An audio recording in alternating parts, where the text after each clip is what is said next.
Hello and welcome to the Sairaj Kamath Show, and this is part 2 of my conversation with the legendary Uday Benegal of Indus Creed, Rock Machine, Alms for Shanti, and so much more. After part 1, where Uday talked about his solo material as well as his philosophies on various aspects of life, part 2 is where we get into all of the juicy stuff from Uday's career up until this point. From his beginnings in Rock Machine and how hard it was to record and release an album in the pre-MTV era, to the highs and lows of Indus Creed, Uday's sojourn in New York with Alms for Shanti, and some interesting twists in his career that I'm sure not a lot of people here know about.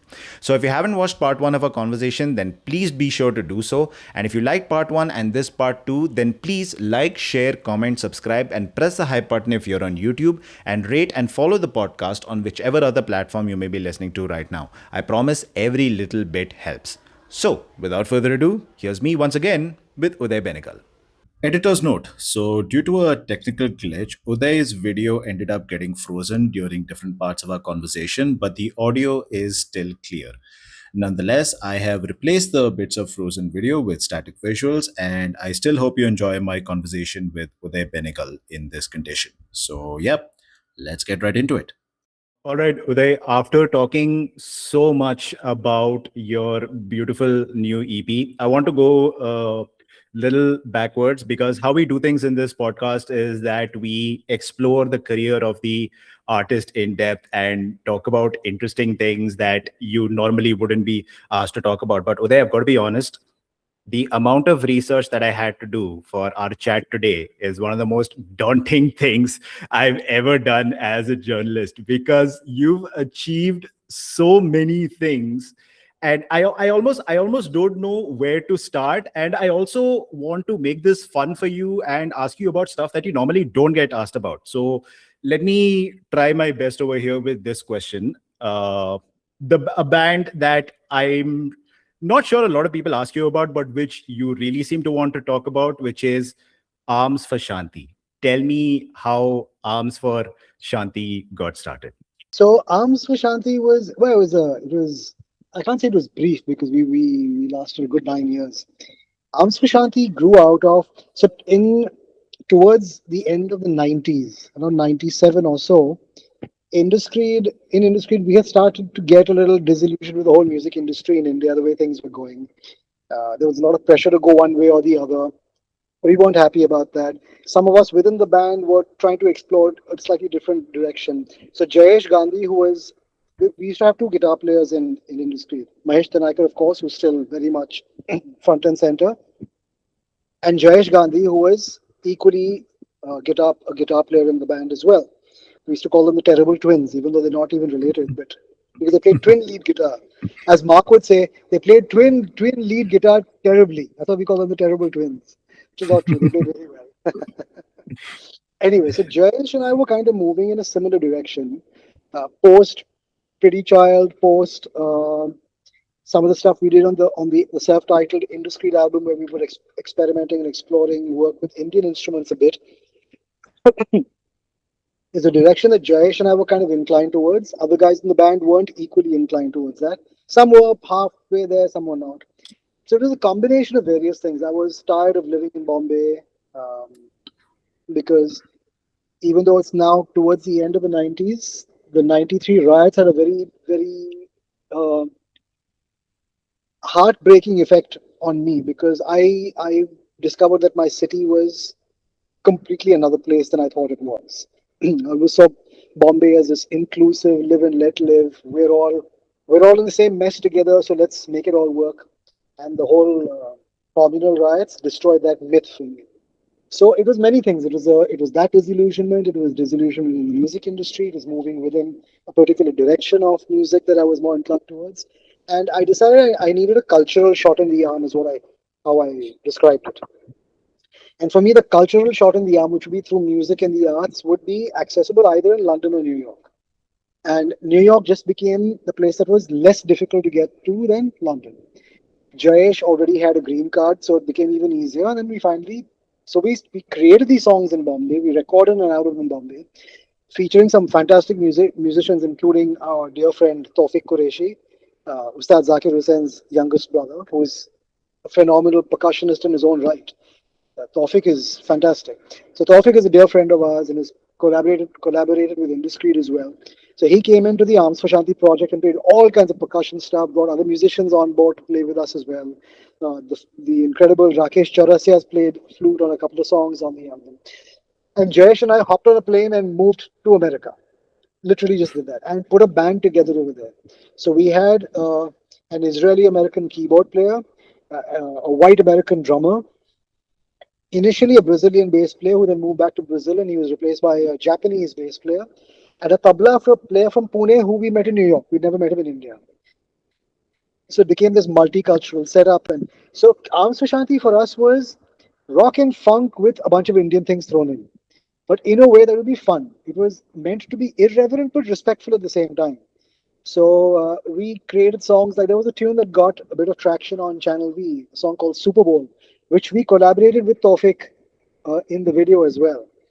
Super Bowl was a play on. So even though in America people get confused because Super Bowl is all about their biggest American football tournament at the end of the year, and this has nothing to do with American football.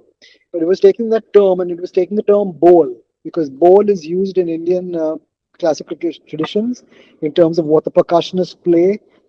What each percussionist plays can be verbalized or vocalized in a bowl. What people know as tatta, all of the tarikitas and the tadoms and whatnot, those are all part of the bowl thing. So I, in my irreverent but respectful way, landed up mixing Hindustani and Carnatic bowls with an English spoken word verse and stuff like that. It was fun because comes to me and once and Tawfiq is phenomenal. I mean, what Tawfiq can do with his fingers is one thing. What he can do with his mouth and his lips in terms of bowls and sounds and tonalities is unbelievable. So it kind of blew my mind when Tawfiq comes to me during the recording session and says, "There, this bowl is a little difficult." So I said, "How can it be difficult for you? I mean, it's not possible." He's saying, "No, you don't understand." He's saying there's nothing wrong with it. Of course, Tawfiq also is very non-traditional. He's saying nothing wrong with what you've done. In fact, it's great. In fact, I'm enjoying it.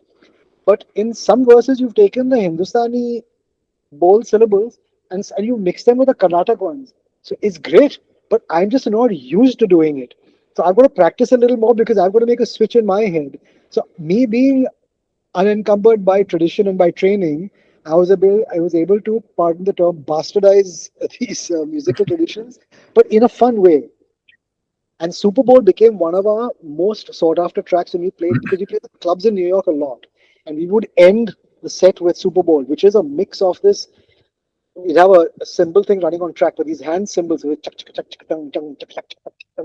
and this frenetic rhythm with these bowls going and a spoken word in English, like a semi-rapped thing and whatnot. So that kind of summed up the Arms for Shanti experience. It was rock and funk with a bunch of Indian things thrown in. Have a blast, have as much fun as we can. And we did that for 9 years, and it was a really enjoyable 9 years. But by the end of it, it finished its cycle.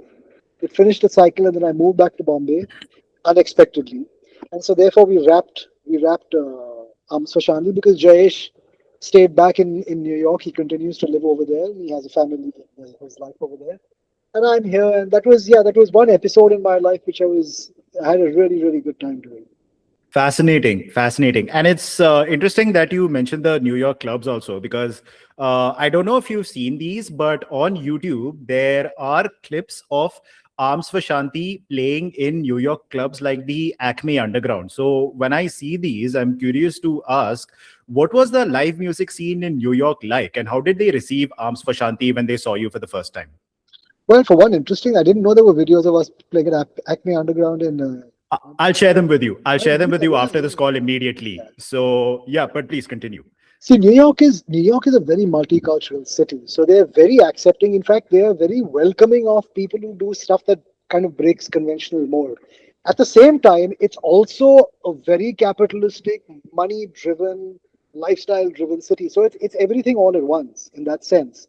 So while the ones who are making the big money and playing sold-out shows at Madison Square Garden and everything else are all the big stars who get played on the radio all the time, in all the little clubs, the Acme Undergrounds, the Elbow Rooms, the Zinc bars, the little jazz clubs, the rock clubs, the hip hop clubs, the underground scene, there is so much stuff happening. There's so much stuff happening with people who've come from all over the world to do their version of what they do. So New Yorkers are very accustomed to people coming in. You may not be a big star, but they'll come to a club or a bar, and they'll hear somebody doing some outlandish stuff, and they're open to it because that's been their life. So we were very well received by the club audience. It also helped that we had a bunch of Indian friends who brought all their Indian friends along and whatnot, and who knew the old Rock Machine Indus Creed stuff, but a lot of new Indian friends as well who want to listen to the new stuff, and then they brought their Gora and their non-Gora friends as well to the gigs, and the clubs really enjoyed. The clubs loved our music as well. It's interesting here also. Now this is a pretty well-heeled Desi crowd, right? That are coming to our gigs. The average Indian, the average corporate Indian in New York has a pretty well-paying job, and they have a good lifestyle, really good people. So they'd come to our gigs, and I remember this because we were playing at this venue called the Elbow Room on Bleecker Street, which doesn't exist anymore. Last I saw, it was turned into another drugstore. That just what New York needs is one more Dwayne Reed selling you things that you don't need. But anyway, so the Elbow Room is owned by this guy called Barry. I forget Barry's last name. And after our first gig, he calls me and he says, "When do you want? When do you guys want to come back and play?" And I said, "Okay, wow." I had to pitch the first gig. These guys called me back for the next one. So he said, "Okay." He said, "You guys are very cool and whatnot, and I liked your music." He said, "But very honestly," he was a cool guy, the older guy. He said, "Very honestly, I gotta tell you, all your friends who've come to see you, man, they're all drinking the top shelf liquor. So my bar bill was damn good when you guys played." So he said, "I love your music, but," he said, "you guys are racking up some serious." I said, "Cool." We bought play there again. All our friends came back again. They're drinking all the top shelf whiskeys and stuff, while the average American is having one beer, maybe two, Budweisers or whatever it is. These guys are drinking their single malts and stuff. Barry's very happy. We're very happy. So that was part of the experience. Obviously, not every club gig was that. There were times when we played to 10 people also, which is not a great feeling. But the experience was amazing in that it took Jayesh and me back to our basics, back to ground zero as how we started out, where you had to be completely self reliant because you're playing a gig at a club. Maybe a rock club, but there are five bands playing that night. You're one of five bands. And you've only got 10 minutes before the band that's played before you gets off stage, and you've got 10, 15 minutes of the max to set up, get your act together, get your sound together, and play. And you're being mixed by a sound engineer who's never heard your music before. So you've got to be really self-reliant on stage, have your sound together, set up in record time, and be so tight on stage that the engineer, the FOH engineer, is not trying to figure things out. He can already hear what you're about, and he can mix you accordingly on the PA speakers as well. So it was a combination of playing to a really good fun crowd, an entirely new crowd, an entirely new scene in this intimate space, but also the challenge of having to do it in this particular way. So it was great training ground. So it teaches you to be phased less and less often by things when they go wrong. Nowadays, I'm phased by very little. Things can collapse on stage. I'm like, we'll figure it out. The early days, I'd be panicking. What's going on and stuff. So it's yeah. So New York was fun experience, but good training ground as well. Yes, yes, absolutely. And I'm glad that you mentioned training ground as well, because when I listen to the music of Arms for Shanti, it really feels to me, at least to me, that it was I mean, not to connect everything back to Indus Creed, because obviously there are other aspects to your music, but Arms for Shanti really feels to me that it was like a training ground for you to develop your craft and your sensibilities to transition from the first Indus Creed album to the Evolve album. So when I compare the two, the Arms for Shanti album and the Evolve album, I get the feeling that uh, some some of the stuff that you do in Evolve came from what you learned in Arms for Shanti. Is there any validity to this? Well, I'm going to defer to you, and I'll tell you why I'm going to defer to you. I will defer to you because uh, you're unencumbered by my experience. The thing is, for me, I don't have the distance and the perspective to be able to see it that way, which you do. You can make a direct comparison of Arms for Shanti and Evolve. For me, it's just aspects of my life, one going into the next, and new things, another in my journey, in my ongoing journey. This is what I want to do now. This is what I'm led to now.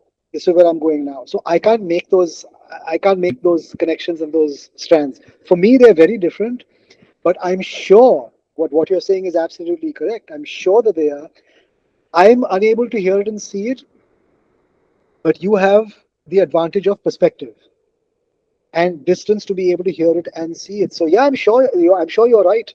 And next time I hear stuff, I don't really go back and listen to my old stuff, but when I do, I'm going to look for those connections because for me, it's an ongoing journey, right? Life is in continuance, it's in flow.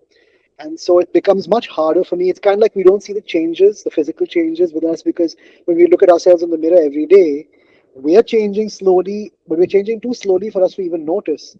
But the friend who meets us 6 months later or a year later says, "Hey man, you've changed so much. You've grown thinner. Your hair's gone thinner. Beard's grown longer. Whatever it is."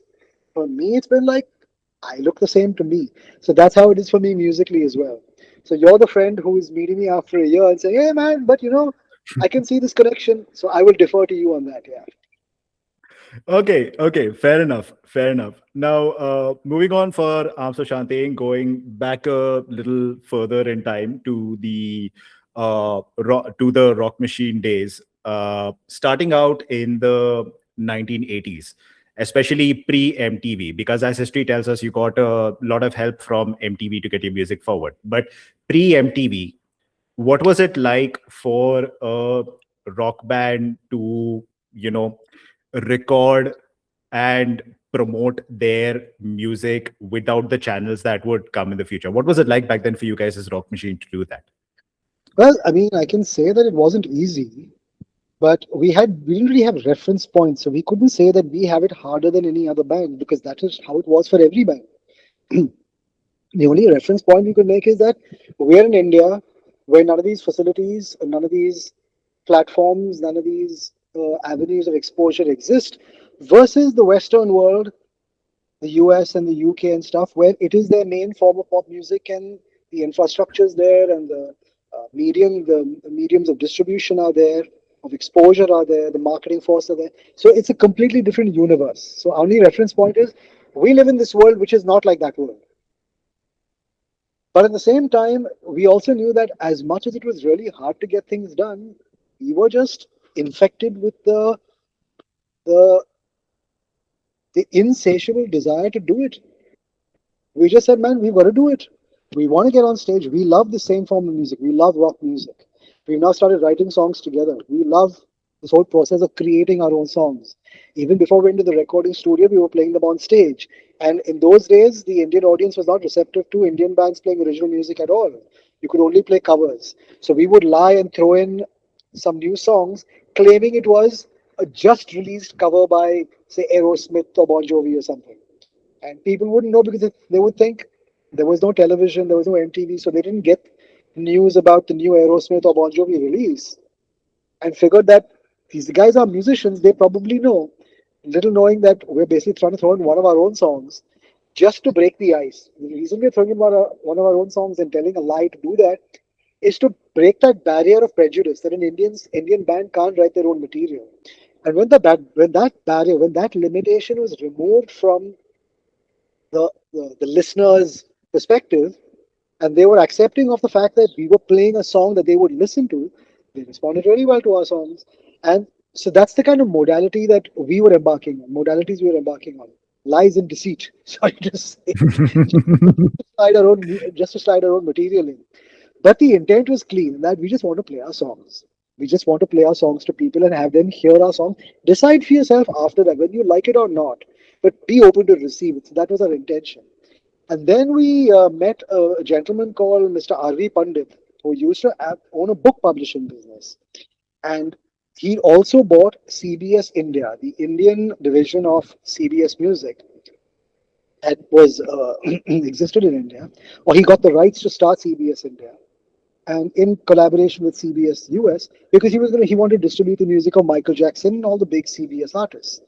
And while he was doing that, even though this man was a lot older than us and he was not part of the entertainment business, he was not in television, he was not in music, he was not in radio in any form or the other. He was a book publishing man, and he was a pundit. I don't know what made him. He was in terms of what region he came from, but he was a conservative Indian businessman. He was a conservative Indian businessman who said that I'm sure we have our own artists while I'm distributing the pop hits of these American stars and British stars. I'm sure that there's Indian talent that could do this stuff as well. Think of the foresight of that man. He did his research. He heard of us through because we were kind of gaining ground in the college scene at that time. And he came to us and said, would you like to record your own music? And I said, yes. He said, the money was small, but prices were lower. The studio facilities weren't really there. There was one studio owned by a musician friend of ours uh, called the Music Room. And the music room was in somewhere in South Bombay, like deep South Bombay, near VT, somewhere near VT. And it was a small studio and stuff, but for us it was just we have the money. Someone has given us money to go into a recording studio. And the only reason we would go to recording studios at that time would be to record advertising jingles. So with some advertising agencies paying the bills, and you're using a drum machine and recording these parts, and you record a 30-second jingle to sell a product. And we knew the process.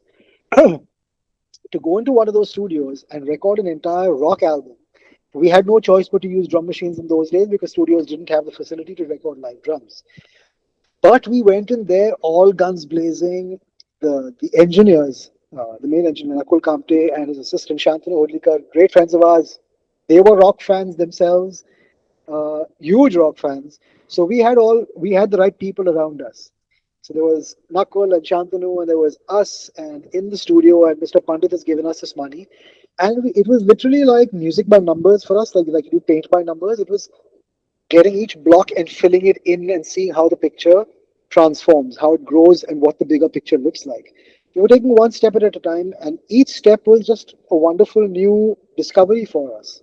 So that's how it was. And it's interesting because people use the words destiny and fate and stuff like that. And they're very controversial terms because some people say destiny is written and some people say you control and create your own destiny. And I think they're both right. Part of it has already been mapped out, but you've got enough wiggle room, what we call free will, to take it forward or to move off that path as well. So I think life contains a broad blueprint to how one lives one's life. Uh, the way I see it through my own life experience and how my life has transpired and transformed, because it's not something that I would ever expect to have the opportunities to do. And yet, it was the strongest desire I had over anything since I was a child to get up on stage and sing. And when I discovered rock and roll, I want to get up on stage and sing in a rock band. There were no rock bands to join, and yet that's all I wanted to do. So somewhere within me, I think somewhere within my own programming, the script had already been written. That there's a very that the script has been written with a script writer who's allowed for various uh, sub stories or subplots to take place, but that main plot was there for me to avail of, to be a musician, to join a rock band and embark on this path and see where it goes and make choices along the way. And I was lucky enough to be part of it, to grow up in an environment that allowed me to make those easy choices. And I say easy choices as in the easy choice in terms of a choice that was for myself, and I did not have to convince somebody else of why it was right for me. My parents already said, fine, it sounds like a difficult choice, but you know that there's a consequence that will follow, so make the wise choice. Think about whether you really want to do it and how to take it forward.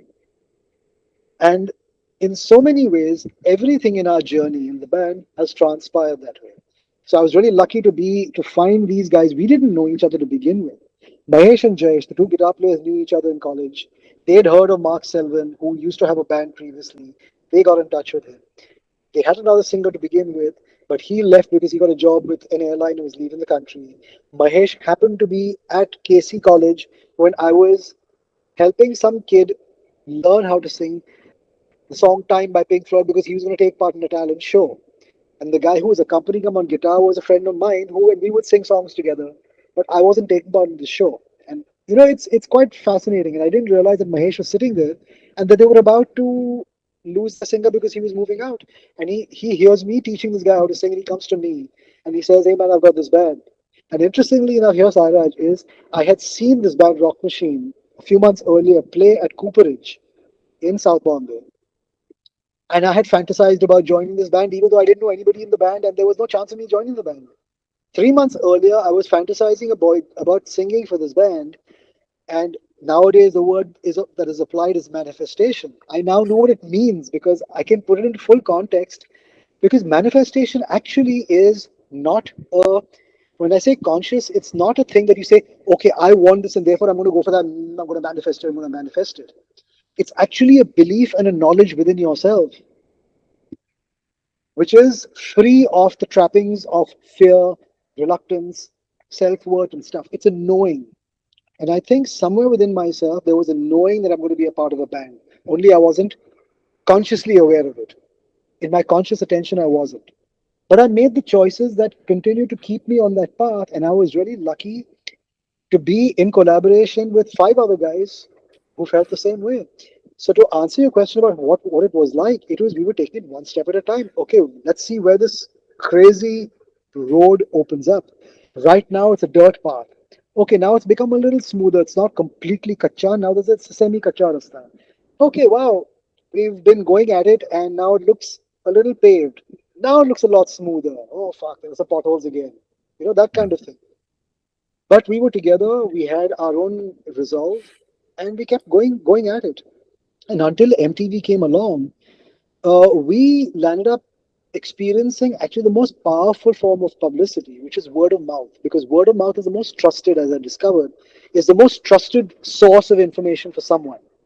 Because when you hear from your friend, from someone you trust, that man, I really love this movie, I think it's worth checking out. I really love this band, it's worth checking out. Whatever it is, this restaurant, I thought the food was great. If it's someone you trust, it has a lot more impact on you than getting a marketing message. A marketing message has a certain amount of impact, but there's nothing like a friend telling you about their experience. And because we had there was no social media, there was no television, there was no radio supporting us. The only thing we had going for us was playing in one college, and those college kids telling their friends in other colleges, "Man, you got to check out this band; they were really good." And that's how it happened for us. Before we knew it, college after college across the country was calling us for their year-end college festival, and we landed up being the most at that period of time in the late 80s, probably the most one of the most sought after bands to play at college festivals based on word of mouth. And it was super, it was great fun. We went on stage, played to a bunch of people who were just happy to listen to rock and roll. We were happy to play our rock and roll. We played on shitty sound systems and decent sound systems. We played to an unfriendly audience and to mostly to friendly audiences. And we played in shitty conditions and in wonderful conditions, and everything was fantastic. Wow, wonderful, wonderful. I mean, I can't imagine what it must have been like back then. But just listening to your stories is just helping me form that image. But yeah, from here, I'd like to move on to Indus Creed, but not focus on it too much. And I'll tell you why. First, just selfishly for myself, I want to save the meat on that bone for perhaps a future dedicated Indus Creed interview, perhaps with you and the other guys in the band. I want to save the meat on that bone for that. But the one moment from Indus Creed that I'd like to know about is the making of the Evolve album. After such a long break for Indus Creed, was it daunting for you in any way to craft your return statement to the world? Or is it, like you said, you worked from your own emotions and your own ideas and it just came naturally to you? What was that process like? Well, there was both of that. So there was certainly a daunting aspect to it because, firstly, I didn't expect to move back to India. And I didn't expect to come back and regroup the band. I didn't expect to be here for the rest of my life, which I am, and I'm overjoyed about that. And when I actually started Whirling Kalapas as a small acoustic band with Mahesh along. I brought Mahesh in. Zubin wasn't part of that. And with a few other musicians in Bombay because I was involved in something else actually, a film that didn't work out. And this was something to bide my time and have some fun. So let's play some acoustic music, some gentle stuff, and some obscure covers and rework some Alms for Shanti stuff, some old Indus Creed stuff into this acoustic format. That was my intention. That film project fell through, and I had all the time in my hands, and I'd already reconnected with Mahesh and Zubin and stuff as pals. And that's when I said, man, what do you guys think about putting the band back together? Which none of us expected. And all the other guys in the band, Jayesh couldn't join us because he's now in the US. Mark Selvin, the founder of the band, had, in any case, when we wrapped up the band the first time in '97, before Jayesh and I moved to the US, Mark said, when this band ends, I'm putting up my bass guitar and I'm focusing on my land real estate business in Alibag, which is what he was doing.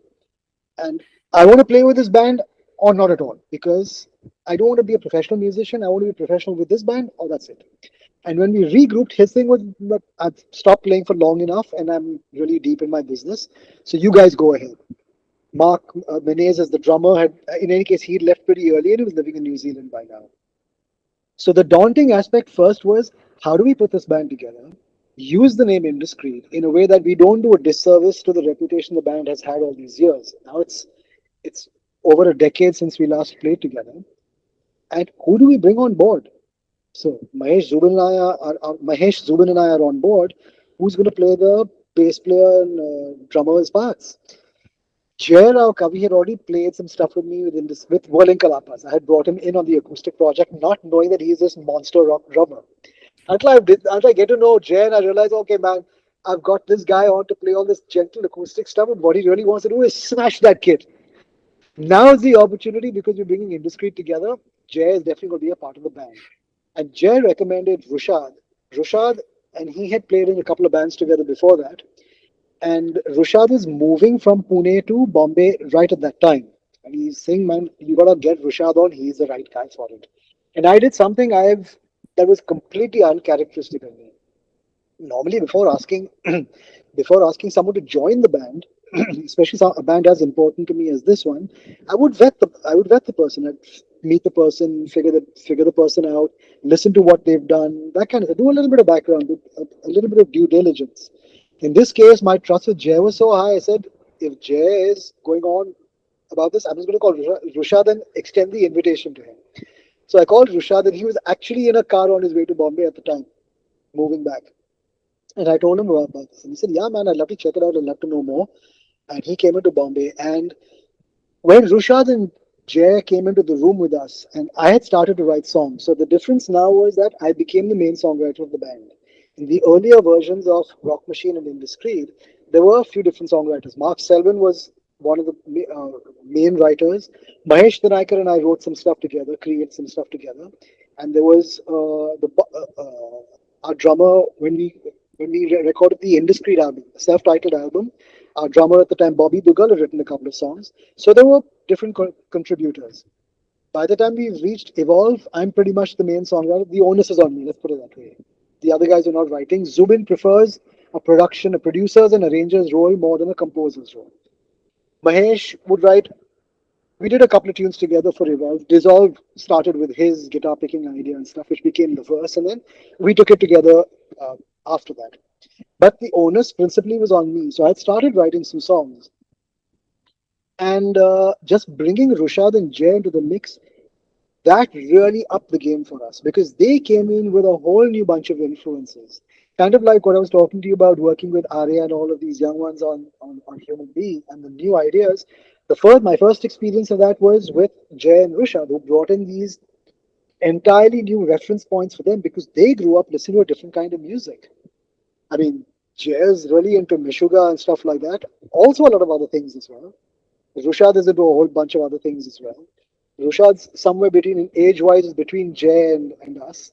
So we had this varied influences coming in, references, musical references, and two of them as human beings, just wonderful, wonderful human beings, fabulous players. I mean, Rushad is just a beautiful bass player, and Jay is just, I mean, for me, my heart sings when Jay plays because he's not just a powerful drummer, he's a very lyrical drummer.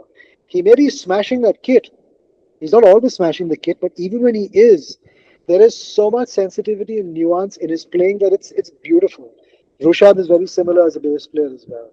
So with the Evolve album, crafting those songs together with these guys, it was wonderful for Zubin, Mahesh, and myself because we have our ideas and our experience and our reference points from so many decades prior. And we've got these guys in, so they're bringing new things to old ideas or to seasoned ideas and transforming the music in the most amazing ways. And we just found all these songs expanding and growing in sound, in scope, in scale, in ways that for us was just absolutely fabulous. Then when we went into the studio to record them, track them, so we recorded. We had wonderful people coming in and helping us. So Ranjit Barot, the drummer, We recorded drums and bass at his studio, and Ranjit is very supportive. We recorded all the vocals, guitars, and keyboard parts at Zubin's studio. And then we did something that we weren't expecting to experience in our life. Is we suddenly had the urge to reach out to a masterful mixing engineer, and through a bit of research, found our way to uh, reach out and contact a man called Tim Palmer, who most music listeners won't know, but Tim Palmer mixed the legendary 10 by Pearl Jam and has worked with Ozzy Osbourne and Mark Knopfler and produced two Tears for Fears albums, one of them being one of my favorite sounding albums. He was also the mix engineer for Porcupine Tree's In Absentia album, which for me was my favorite sounding album at the time. And he's worked with a whole bunch of people, and we reached out to Tim based on his work with on In Absentia. And before we know it, he's accepted our offer. He's mixing the album, and he's sending us these mixes that to us sound like freaking honey, man. So that whole experience was absolutely great. The whole Evolve. So that's how Evolve came to be, and that's the departure from the earlier years. A lot of it had to do with this new young blood we brought in, but also with these new people we were working with, not just Rushad and Jay, but with Tim as well. And then Rushad left the band. He moved into, he got a more secure gig with Bollywood and stuff. And then this incredible bass player and beautiful human being called Krishna Javeri joined the band on bass. And Krishna and Jay had played together. They used to play in a band called Pangea, this instrumental prog metal band that they were part Yeah. of. Yeah, I actually saw Pangea live at Blue Frog in Lower Parel, so I know Pangea. They're amazing. Yeah, fantastic band. And the first time I saw Krishna play was when he joined Pangea as a replacement bass player, had just a couple of days of rehearsal. And this is complicated stuff. He's up on stage over there with no charts, nothing to sort of no cues, and he nails this prog metal set to these guys who he only recently met with this incredible energy. It was like he was playing with them for 5 years. And the moment I saw him, I said, he's the guy, man.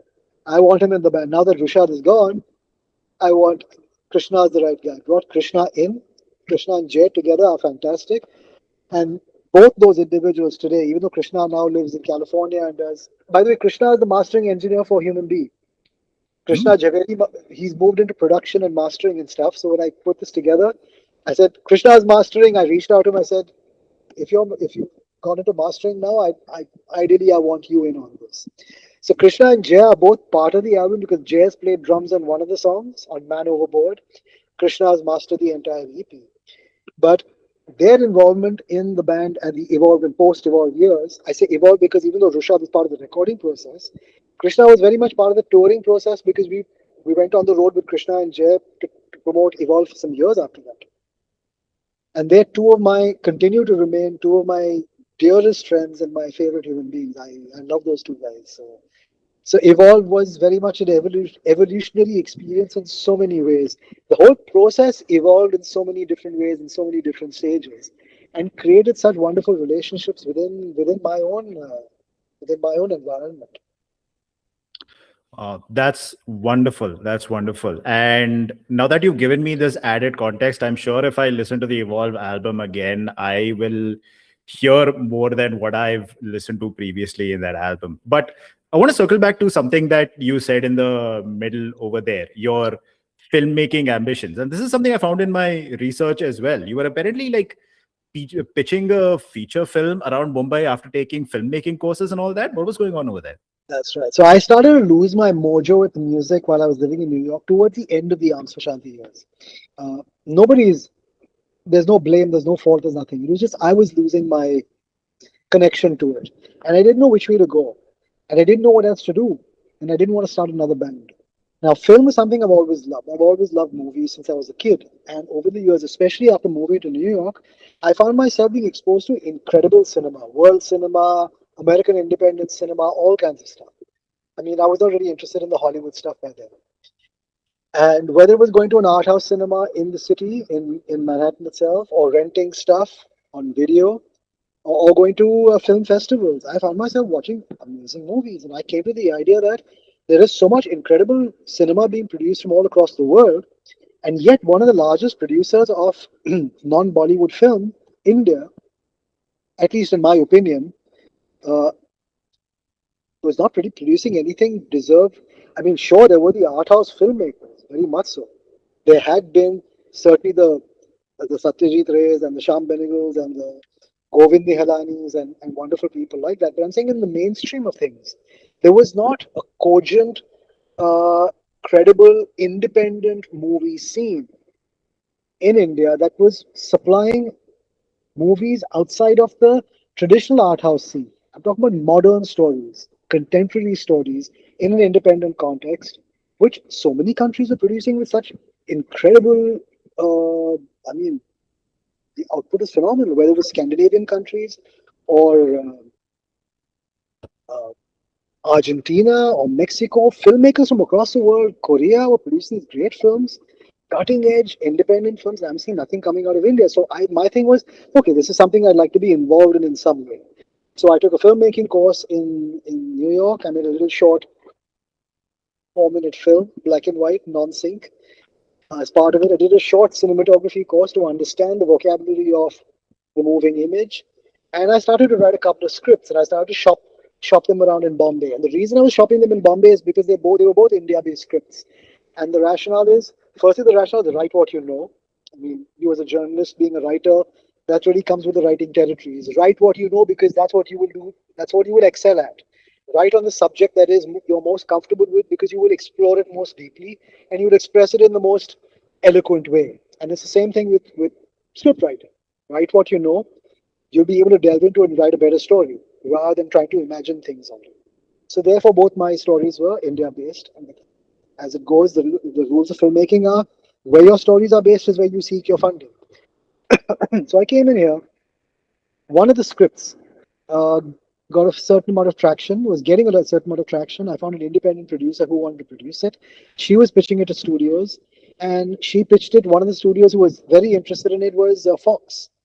Fox India was very interested to the extent where my producer Rupali tells me, would tell me that you come to Bombay, we do this, we do a certain amount of groundwork, we're doing this pitching, and when we make certain amount of headway, you go back to New York to your life, and you return only after a few months, and in those few months, out of sight, out of mind.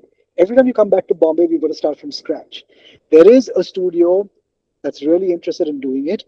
If you're really serious about making this movie, I suggest you move back to Bombay, even if it's for a few years, to make the film. I said, shit, I wasn't expecting this. I thought I could do it, could live this double life. And that was my unexpected return to Bombay. And I moved to Bombay and I started to work on the film.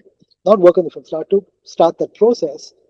But this was, I moved to Bombay in September of 2008.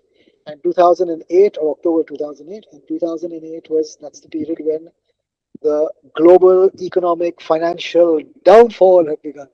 And the first thing that all the studios got and that this studio got was no small independent films. We will make films where we want to make films only with the guaranteed formula of success.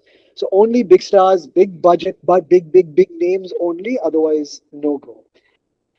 As much as it was disappointing at the time to lose out on something that I'd come to Bombay for, again, hindsight 2020, life was bringing me back to do what I was intended to do, which is come back, regroup with my friends, bring back the mojo, not through film, because now I realize completely I was not cut out at all to be directing a film. And if I'd got the mind to make that movie, I think I would have been a bit of a disaster putting it together, and it would have destroyed me in ways I wouldn't be prepared for, because it would take out of me so much, especially the amount of work I see the work directors do, and I think, man, I'm in awe of them, of course, because I mean, they're juggling so many balls, and I don't have that capacity to multitask. And I don't think I would have done a good job. But I realize now that life was bringing me back to the music I was meant to make. So it's kind of like that. The what's that Paulo Coelho story? Um, the one about the kid, the most famous one. Is it the Prophet? No, the Which Prophet one? is kind of anyway, probably the most famous book written by Paulo Coelho, which is about this kid in somewhere in Spain who goes out on this journey and he goes into Africa and he's The Little Prince. no, it's a one word, it's the something. Don't worry about it. The It'll come to me. And it finally he comes back. When he comes back to exactly the place he started, because what he was seeking was right where he started from. But he had to go through the journey to appreciate what he had to begin with. That was very much part of the journey, was to learn through the process of traveling and through his adventure of what he always had, but he could only appreciate it if he had gone on that journey. And that's what it was for me, that I went out of this journey seeking my mojo back in the music, which I had lost in Bombay at the time in the 90s. And I went to New York and I did my stuff there. And I played there in Canada and I played in Bombay and the Middle East and a few other places. And then come back to this band that I disbanded, but put it together in this new avatar, the Indus Creed 2.0, with this new blood. Really, my film interest and my brief adventure, my brief skirmish, or my brief flirtation, I should say, with film was I realized life's way of bringing me back to where the musical mojo would really ignite within me, which is back to Indus Creed, but in a new form, expressing it differently in this new context. And it brought me back to evolve, basically. And I guess that was, in some sense, my evolvement.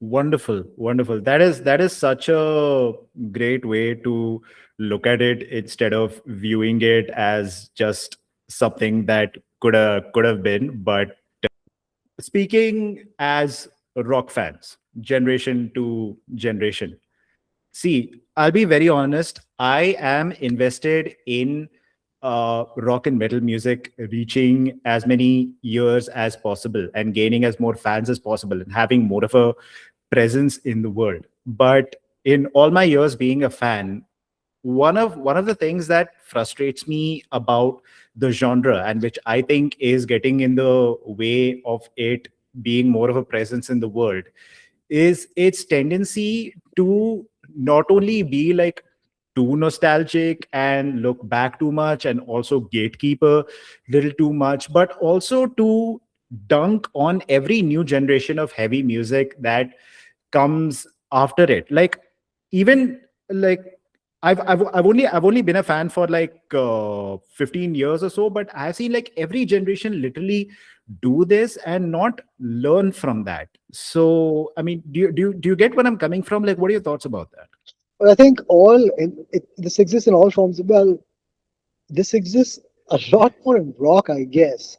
Whether it's whether it's metal or whether it's other forms of rock, rock fans are passionate, and rock fans can be extremely possessive of their favorite genre, their favorite sound, their favorite subgenre, and so they get cliquish, they get possessive, they get confrontational with bands when bands change, and bands themselves want to experiment, because every musician, part of being a musician is your evolution as a human being, I believe, must be reflected in the music you created, because the music is the expression of what you as a human being is processing in life and expressing through music. I'm saying this thing as a musician, that's what you're doing. That's what I'm doing.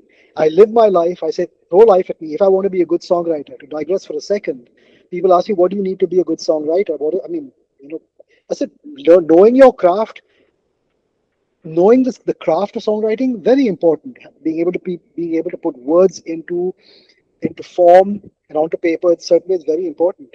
But none of that is going to work if you aren't experiencing life truthfully and honestly. Throw everything at me. So bring it all. Bring in the ecstasy and the despair. Let me process it all.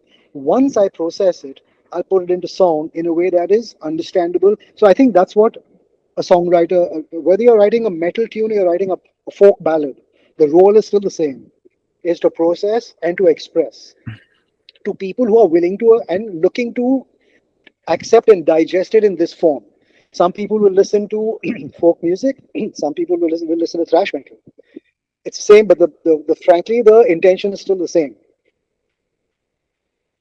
But rock fans particularly don't want their bands to change. And honestly, as much as even when we've got galis when we've changed things and whatnot, even from Rock Machine to Industry, I'll still meet people today. I know you as Rock Machine, you were better as Rock Machine, you sounded better as Rock Machine, you were better as Rock Machine. You know what? I appreciate that person as much as the person who's telling me, I love what you're doing right now. Because that criticism, that complaint is stemming from love. It's stemming from an experience. Like you said, nostalgia. I'm not one given to nostalgia. I'm not the kind of person who goes back to, man, things were better in those days. I'm not in denial of things that were better, but I'm not in denial of things that were worse also and things that are better now. But I'm not wishing for a different time. I may be wishing for a simplicity. I don't wish for the 60s and 70s, but I wish for the simplicity of the 60s and 70s. I don't wish for the systems and the worldview of that period of time, but I can certainly wish for a certain ease of things. And I think what happens is we tend to get latched onto those things. So even a metal fan is like, man, Iron Maiden is metal, man, not this fucking Meshuggah contortionist and stuff. You'll find those as well. It's all great. It's what you take from it. So yeah, the evolution of music is very much the evolution of the musicians who are producing it. Yeah, absolutely. Absolutely. I agree so much. And I just wish we could put all of those things aside and actually stand for good music, because that's what it's all about to me at the end of the day. And it's the music that works for you because even even the arguments about good music and bad music, and trust me, I've had my share of them, and I've had my long period in my youth of being very, very judgmental. And this is good and that's bad and this is great and that's shit. All that kind of stuff. And over the years, I've learned that no, man, there's no. I mean, you can. My judgment now would be reserved only for the technical aspect of it. If you're a clunky guitar player trying to play Joe Satriani's parts, I would pass a judgment that you shouldn't be doing that because you don't have the skill set to do it, right? Or you're generally you're bad at your instrument, whether it's your voice or a physical instrument. Judgment there. But in terms of the kind of music, the song that you chose to write, the way you wrote that song, the people you put together, and the way you expressed it, and the genre you chose to express it through, that's entirely your call. You're a sovereign being. You write and you create. Whether you're creating music, whether you're writing a book or a novella or a journalistic piece, or whether you're creating a piece of visual art, you are the creator. Your vision is yours. Your vision is an extension of your truth. And by your truth, I mean your perception of the world, your perspective of the world, and your processing of what you've experienced. Who am I to tell you whether it's good or bad? It's your truth. The way I react to it now is it's not for me or it's for me. So that is the way you express yourself. It doesn't vibe with me, it doesn't resonate with me, it doesn't make me feel, it doesn't connect with me. But that's yours. I respect it. I'll go to the thing that brings me a connection to the music. I will listen to something that takes me to a place that I'm seeking to get, and this is the device by way I can find my way to it. So people who talk about loud forms of music like metal and stuff being noise, or certain forms of pop music being cheesy, an adjective I've applied many times to music, I reject it now. Stuff like that, or to certain kind of folk music as being boring and whatever it is. I'm saying if it doesn't work for you, turn it off, man. Put on something that does work for you. Don't judge. Just move on to the thing that really works for you. Because if you spend your time looking for the things that offend you and making your comment of the things that offend you, because realize we've become that word now. The internet troll is that. The internet troll is that disgruntled individual sitting in a spot and saying, how can I find something that offends me so I can vent online? If that same person said, I will spend my time looking for and engaging the things that bring me pleasure, when he gets online, he'll have a lot more positive things to share. For example, recommendations. So even with music critics, I say, I've had a problem with the idea of music criticism or art criticism of the arts, in that most of the time, 99.9% of the time, the critic is somebody who doesn't have the ability to create what that person has created. You don't have the skill set. You claim to have the understanding. You claim to have the understanding because you've been exposed to it for so long. But you can't have the understanding, firstly, of the music because you are not a musician. Or maybe you are. Even if you're a musician, do you have the understanding of what that person went through and has gone through to reach this stage of expression and why they choose to express that way? Don't. So therefore, I would suggest that every critic should really be a, a promoter, really.